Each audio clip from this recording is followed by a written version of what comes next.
The Zodiac's killer's code has been cracked. I got a fetish for cheese. I tell her you better believe who really ahead of the G. And if you don't know who the Zodiac killer is, he was this prolific killer that just went around different states killing people in various different ways. And to this day, they still don't know who he really was. And he would send these codes to newspapers to kind of taunt them. And no one is, people have tried, but no one has really been able to really crack the code. But apparently an Australian mathematician has actually been able to crack it. So today we're going to react to that video and see how he cracked it. Let's get into the video. Mathematician and two fellow cryptologists have been officially recognised by the FBI for solving a 50-year-old cryptic message written by the Zodiac serial killer. At least 5 people were killed by the Zodiac killer in the 1960s. And that's only 5 confirmed.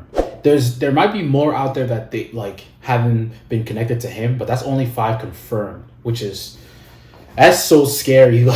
I love Criminal Minds, so that's how I'm kind of into these kind of things.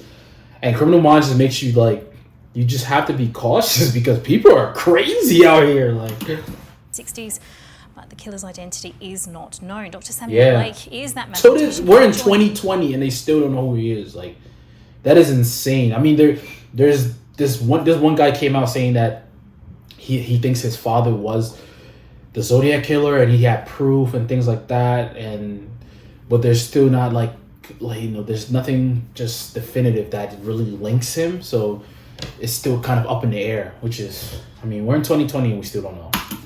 Joins us now from Melbourne.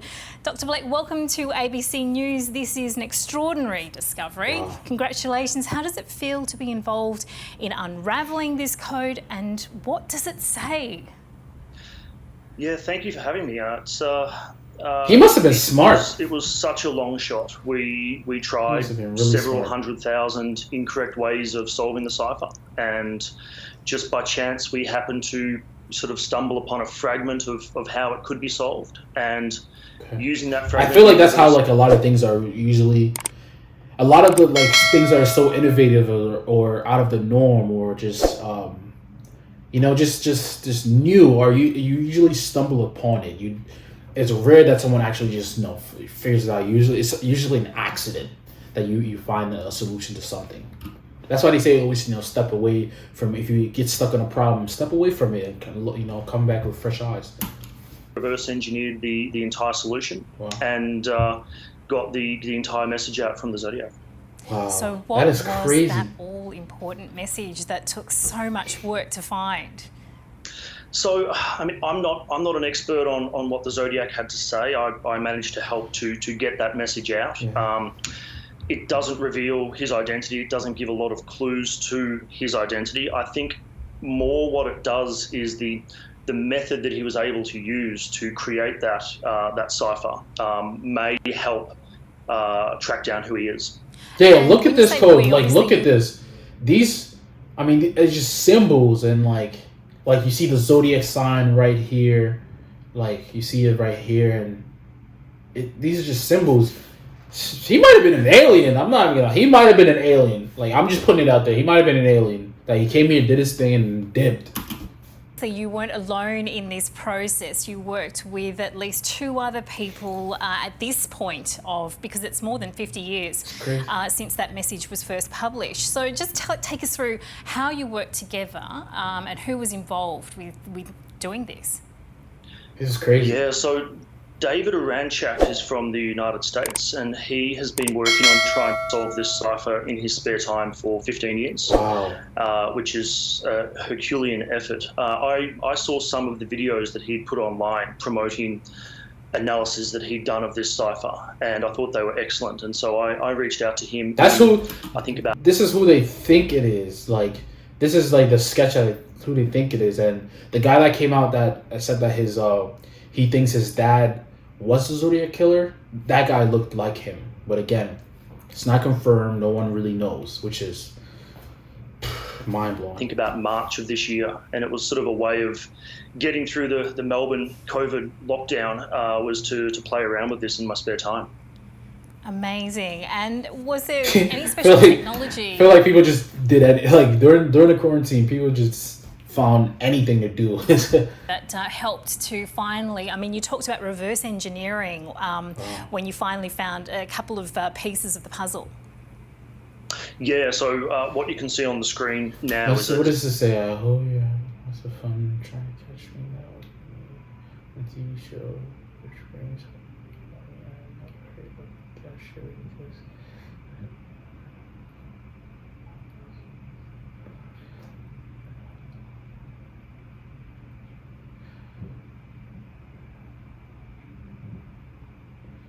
This is crazy. A program called AZ Decrypt. So this is what the message says. Yeah, you can't really tell, you know, who he is. Like, he's just like, again, boasting.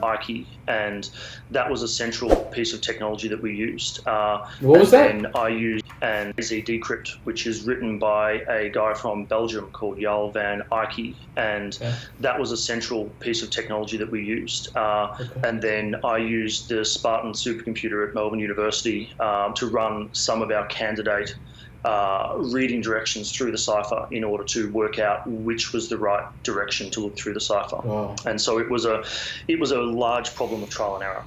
Yeah, and, that's how it is sometimes. With this, I mean, what was it that made the code so difficult to break? I mean, 2020, this one we're breaking? It was a combination of two things. So it was a homophonic substitution cipher. So letters in the text that the Zodiac was encrypting is replaced with multiple symbols. But then the reading direction that we're normally used to is, you know, left to right, top to bottom on a page. Whereas what the Zodiac did in this cipher was to write it out down the diagonals of the page. So he went one row down, 2 columns across, 1 row down, 2 columns across, in order to write it out. And trying to stumble across that correct pattern enumeration was one of the main difficulties here. Wow. And as you point out, this I wonder is how he towards hopefully solving the case. It's still an active case. So how do you feel about being involved in something like this? And are you working on any further clues which might help people finally solve the identity? Yeah, I think the chances that we were going to be at all involved in this were so small, because the chances of solving this after 50 years was next to zero. And so, and I think they still, like, I'm sure, like in the FBI, and like they still study him, like, because they don't know who he is. Like, being able to play a role in this is fantastic. You know, I hope this decryption may lead to, you know, better narrowing down who this person is. But I guess we'll have to wait and see. In regards to this is crazy. Congrats to him, though. We're looking at those to see if there's ways in which we can use the work that we've done on the 340 cipher to solve those. But none of that is clear at this stage. Well, you've already made a huge inroad. Really it's an extraordinary Congrats event, to as him. I said earlier. Thank you, Dr. Sam Blake there in Melbourne, so much for your time. Wow. Congrats, bro. Congrats. Thank you. Congrats to him, man. This is crazy. This is crazy. Make sure to like, comment, and subscribe. It's your boy Vaughn, and I'm out. I know we gon' make it, I only need me a chance. She gon' say she love me, I know she only a fan. Tell me what you really want and I'll put it right in your hands. I'll be